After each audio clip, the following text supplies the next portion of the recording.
Good afternoon, 200 Hi-Fi. It's been a while, and I apologize. This is Evan. I run the channel, and this is supposed to be a sub $200 Chi-Fi channel, a spot where there's a ton of really good, and I will review some more of that really good, cheap but wonderful sounding, charismatic audio. But I have a dirty little secret. I don't just like the cheap stuff. Sometimes I like the spendy stuff. And if you like the spendy stuff, Focal has plenty to offer you. So today on 200 Hi-Fi, the Focal Elegia, are they worth 2.5 times the channel maximum budget? I kind of think they are. Stay tuned and we'll talk about why. All right, so let me start off with an assertion. Perfect is boring. As humans, you have to do work, trust me, to be happy. And if you're perfect, you have no work to do. I would also argue that beauty reveals itself in imperfections. I think this is best viewed in the car world when you think about something like a Toyota Camry. It's a million-mile car. From a reliability perspective, it is perfect, and it is every bit as exciting as wallpaper paste. A Ferrari, on the other hand, will light your soul and your bank account on fire. And you know what? That's a lot more fun. And these Focals are very, very much like that. They require you to put in some work for them to sound their best, and that, my friends, is endearing. So let's start with the build of these Focals, and yes, that is the correct pronunciation of what looks like the word focal. Focal build really, really rugged headphones. They are metal here, they are beefy, they're the kind of things that you might want to grab in a street fight and use them to defend yourself. And because they're closed back, you might actually find them on the street. And I think because of that, or maybe for that very reason, is why they come with such a short and stiff cable. Nothing nice about it at all. It looks really nice. Maybe that's the only thing. But otherwise, little stiff, little short. And to tell you what, I'm not sure that that is a good look walking the streets, but hey, these guys exist, so who am I to judge what a good look is? In addition to that, the headphone top here, the pad, is incredibly well padded and perforated so that your head can breathe out of the top. The ear cups are not perforated, so your ears can't breathe, but they can sweat. Not a real problem I've had, but it is cold and winter where I am right now. So maybe that's part of the reason why. More beautiful things about them on the outer edge here. Oh, yes, that is spun aluminum.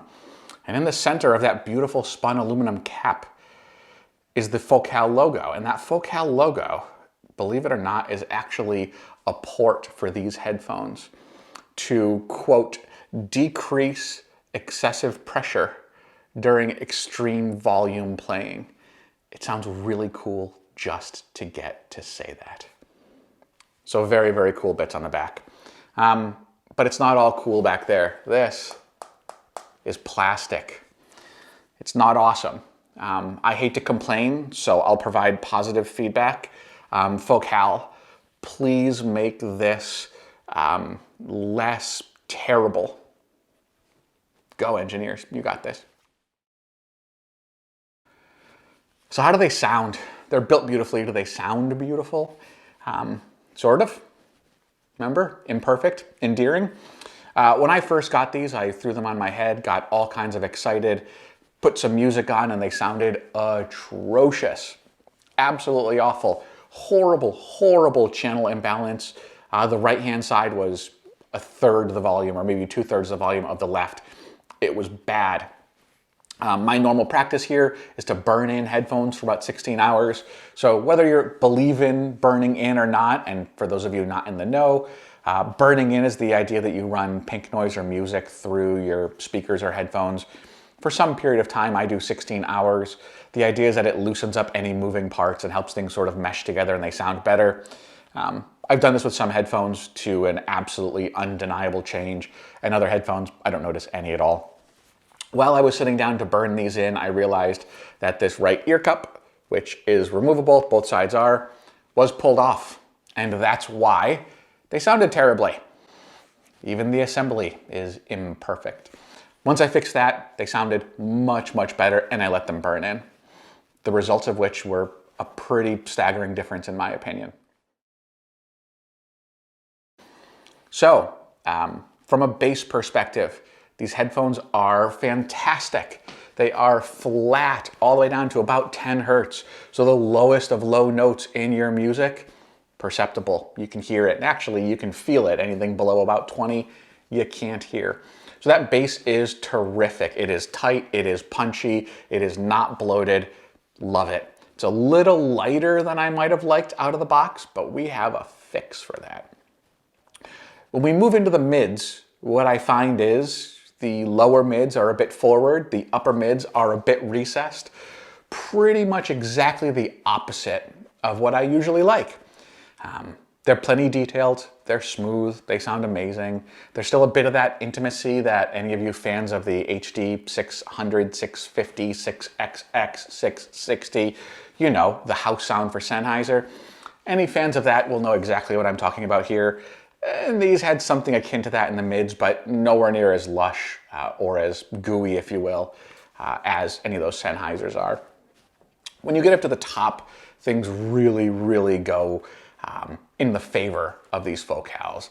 The highs are sparkly, they're not bright, they're never sibilant.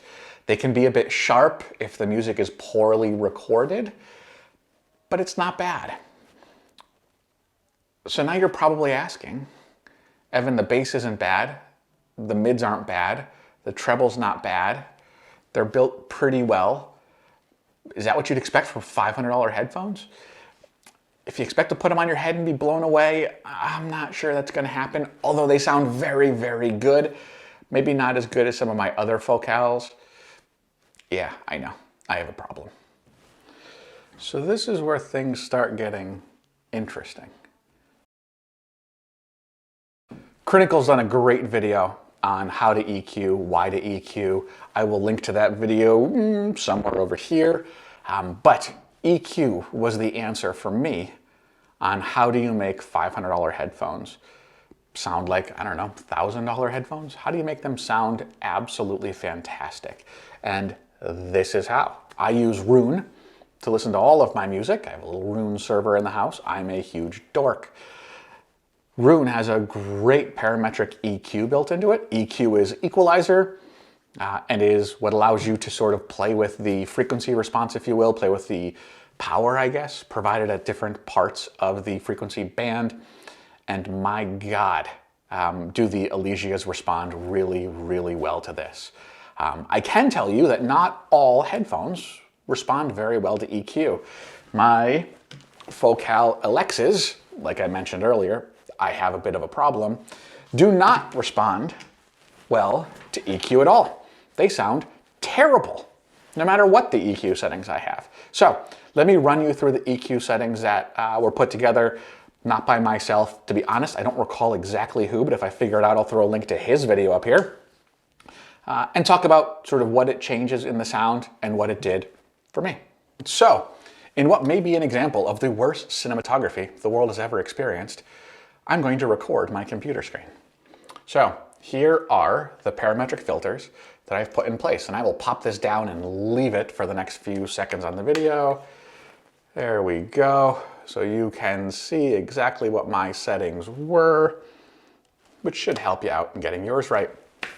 So by applying this filter, and let's talk through it real quick, these Elegias sound absolutely amazing. So what we've done to start off with is added at the bottom end what's called a shelf. We bump up the frequency and carry it right out down to effectively 0. I had mentioned that the mids up top were a bit recessed, so we pulled those up a little bit. The mids at the bottom, we almost left alone. We pulled out some of the peakiness that can be found in the treble of these headphones, which again, I didn't find to be a major problem, but some people do. And this thing that appears to be a mess makes magic. One last thing to notice over here on the side, in most EQs you'll find this. Notice this 0 line. Notice how everything comes up to, but nothing really goes over that 0 line. You want to be careful. You can cause clipping, which is your amplifier sending raw current basically to speakers or headphones when you pull up frequencies. So what I've done here is lowered the overall output of that amp to make sure that we're never above that 0 line. So in conclusion, they're built really well. They're padded and comfortable. They sound great. They have spun aluminum on the ends, and that's a port, and that's just sexy. And with a little bit of EQ, the result is amazing. These have become my everyday for my sort of side hustle work area, which is on the same floor of the house as where my wife sits to paint and things like that. So I needed closed back, but I wanted to be downstairs with her. These are an absolutely fantastic option.